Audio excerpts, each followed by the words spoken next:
कई लोग कहते गुरुजी आपकी दीपावली पूजन बिल्कुल सरल है, एक सिक्का रखना है, थाली में पूजन धनतेरस से चालू करा, रूप 14 पर करी, रूप 14 से करी, दीपावली पर पूज लिया और मालूम पड़ा फिर आ गया गोवर्धन पूजन। दीपावली का दूसरा दिन, खजाने का दिन, पड़वा का दिन, उस दिन फिर पूजन का विधान। तो हमारा शास्त्र कहता है दूसरे दिन जब पूजन करो, पाटा जैसा कि लगा रहने दो, जैसा कपड़ा बिछा रहने दो, जैसी थाली रखी वैसे रखे रहने दो। और गोवर्धन पूजन वाले दिन भगवान गोवर्धन नाथ जी का नाम लेकर माता लक्ष्मी का स्मरण कर कर फिर 2 दिए लगाना है। 2 दीप, अब की बार तेल का दीप नहीं आएगा, दोनों दिए घी के लगेंगे और दोनों ओर लगेंगे, लक्ष्मी जी के सीधे हाथ पर भी और उल्टे हाथ पर भी। घी का दिया लगा दो, अखंड नहीं लगेगा, थोड़ी देर के लिए लगाना है और लगाकर उन्हीं दीप को लगाकर माता के पूजन कर लो। गोवर्धन पूजन वाले दिन, पड़वा के दिन जैसी पूजन रोज करी वैसी की वैसी चंदन, रोली, मोली, हल्दी जो भी है वो चढ़ाकर पूजन करो। केवल एक कमल गट्टा, एक हल्दी की गठान और एक कमरबेल का टुकड़ा समर्पित कर कर भाव से प्रेम से भोग लगाकर आरती कर लो। वही 2 दिए से जो रखे हैं उन्हीं 2 दिए से आरती कर लीजिए और माता को प्रार्थना कर कर अपने घर में रखिए।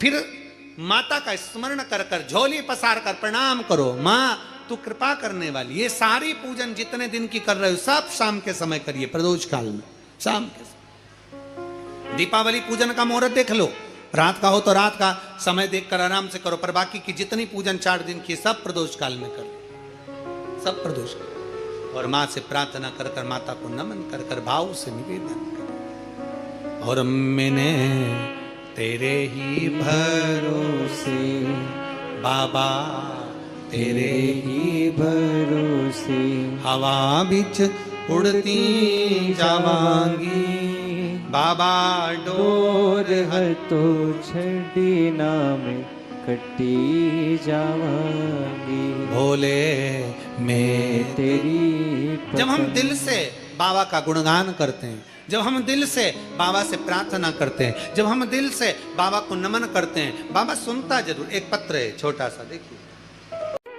कली में तुम समदेव ना दूजा, सुर नर मुनि सब करते पूजा।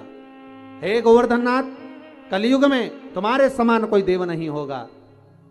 संसार के लोग आपकी पूजन कर कर सुख पाएंगे, जो आपकी परिक्रमा लगाएगा, दूध चढ़ाएगा, मनवांछित फल पाएगा। ऐसे मेरे गोवर्धन नाथ जी हैं।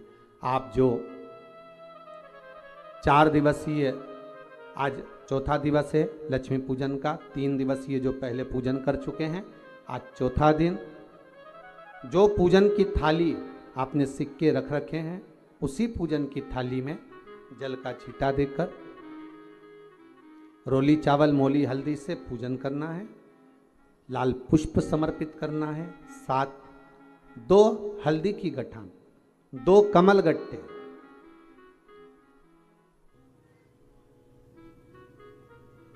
2 तरह का मीठा हो तो वो महाराज आप समर्पित करें।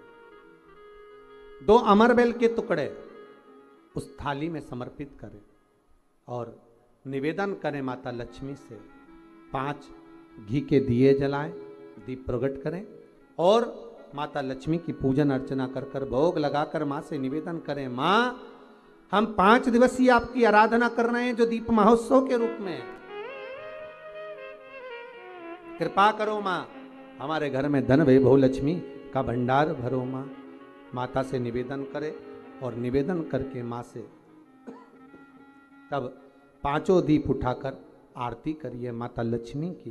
और लक्ष्मी माता की आरती कर उन दीपों को, एक जहां गोवर्धन नाथ जी का पूजन आपने करा है, एक दीप वहां लगा दीजिए जो सुबह आपने गिरिराज जी का पूजन करा। दूसरा दीप पानी के परिंडे के पास लगा दीजिए जो हंडा आपने पानी का भरा हुआ है।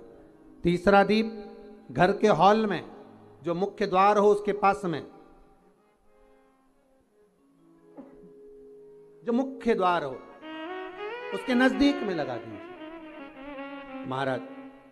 चौथा दीप तुलसी के क्यारे के पास लगाइए। 5वां दीप जहां पर माता लक्ष्मी का पूजन करा है वहां पर विराजमान कर दीजिए। ऐसे 5 स्थान पर 5 दियों को रखो। थोड़ी देर द्वार के पास में माता लक्ष्मी का आवाहन करो। माता लक्ष्मी से विनती करो, हे माँ आप हमारे घर में सदा विराजमान रहिए।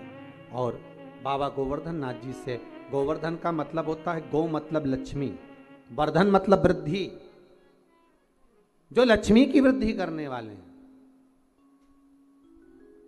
जो संपदा के देने वाले हैं, लक्ष्मी को प्रदान करने वाले हैं, ऐसे गोवर्धन नाथ बाबा आप हमारे घर में संपदा की वृद्धि करिए, लक्ष्मी की वृद्धि करिए। बाबा से निवेदन करो। महाराज, हे गिरिराज बाबा, तेरी कृपा, तेरी दया, माता लक्ष्मी की हम पूजन कर रहे हैं। ये भाव रखकर गोवर्धन नाथ जी का पूजन कर, स्मरण कर, माता लक्ष्मी का पूजन स्मरण कर। चौथे दिन की जब पूजन पूर्ण हो महाराज, तब अपन अगले दिन 5वें दिवस की पूजन का फिर क्रम लेवेंगे। और कल जब अपन 5वें दिवस की पूजन करेंगे तो उस थाली के सिक्कों को कहाँ रखना है,